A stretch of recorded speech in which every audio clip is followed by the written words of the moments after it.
अब कपटीको बारेमा पढौँ हैन। कपटीको बारेमा पढ्दाखेरि चाहिँ there will be horizontal arm जसमा चाहिँ कप्पर वायर ऱ्याप्ड हुन्छ, त्यसपछि हुन्छ भर्टिकल स्टेम, त्यसपछि हुन्छ प्लास्टिक बल। सो हरिजन्टल आर्ममा there is copper wire wrapped. This part of the device goes under the fundus. The arms are extended to the left and right part of the fallopian tube. त्यसपछि copper wire हुन्छ, त्यसपछि plastic ball हुन्छ, this to prevent the uterus perforation of the uterus, त्यसपछि vertical stem हुन्छ, त्यसपछि हुन्छ string remains in the vagina and can be felt by the user. So यो हो कप्पटी.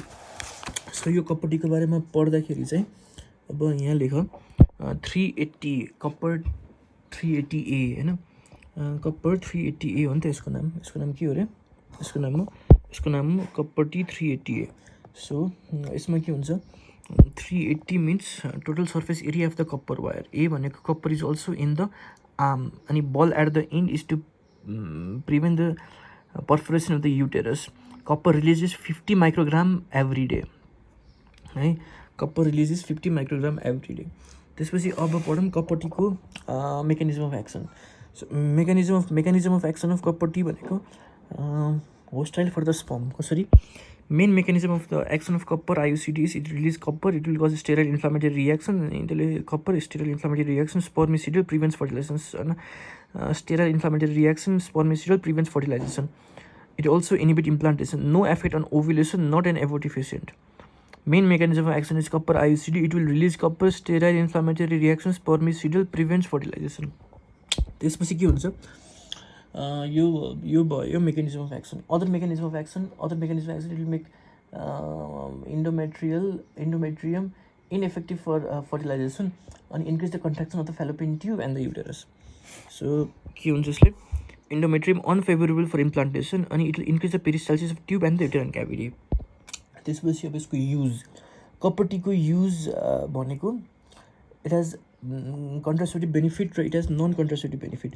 कन्ट्रासेप्टिभ बेनिफिट भन्दाखेरि it will provide contraception for longer period of time about 10 years. अनि अर्को भनेको the return of the fertility is immediately है. अनि त्यसपछि अर्को भनेको it will provide long term contraception, the immediate return of the fertility. अनि it can be use as emergency contraception पनि. अब अर्को हुन्छ non contraceptive benefit of copper T. कप्पटीको नन कन्ट्रासेप्टिभ बेनिफिट भनेपछि चाहिँ यसको हर्मोनलको आधारमा हुन्छ. तर कप्पटीको नन कन्ट्रासेप्टिभ बेनिफिट भनेको एउटा मात्रै छ, त्यो भनेको के हो, copper T it can be use in Asherman syndrome. It will prevent adhesion formation after adhesiolysis or septum resection.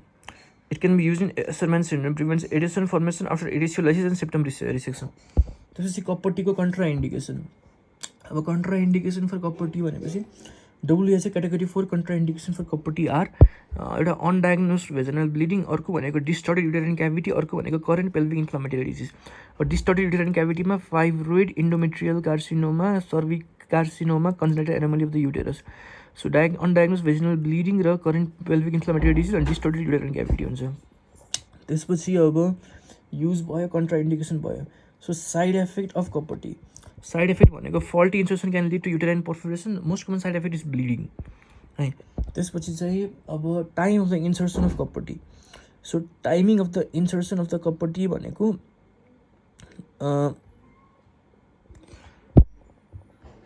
When can female insert copper T. यदि रिसेन्टली प्रेग्नेन्ट फिमेल छ कि नन प्रेग्नेन्ट फिमेल छ. यदि प्रेग्नेन्ट फिमेल छ भनेपछि चाहिँ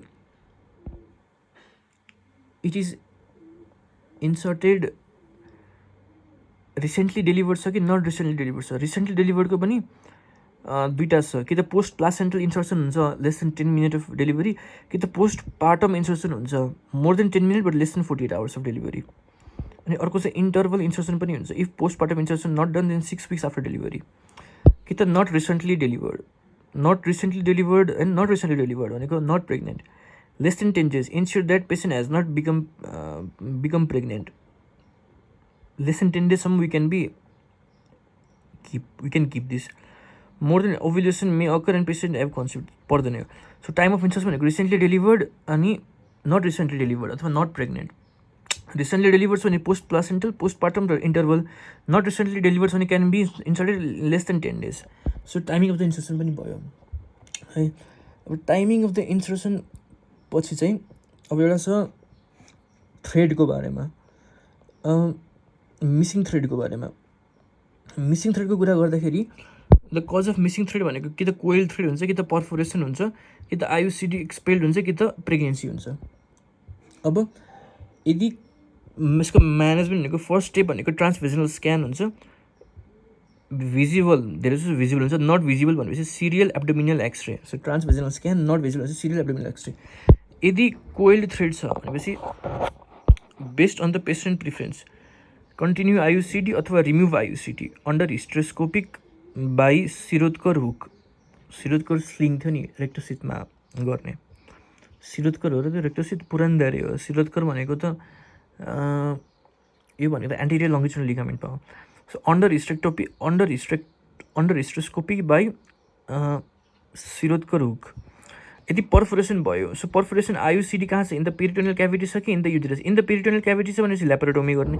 in the uterus plus peritoneal cavity छ भनेपछि हिस्ट्रोस्कोपी प्लस ल्याप्रोस्कोपी गर्ने. यति. त्यसपछि अब अरू केही छ? रेट अफ रिलिज पनि भयो, यति हो.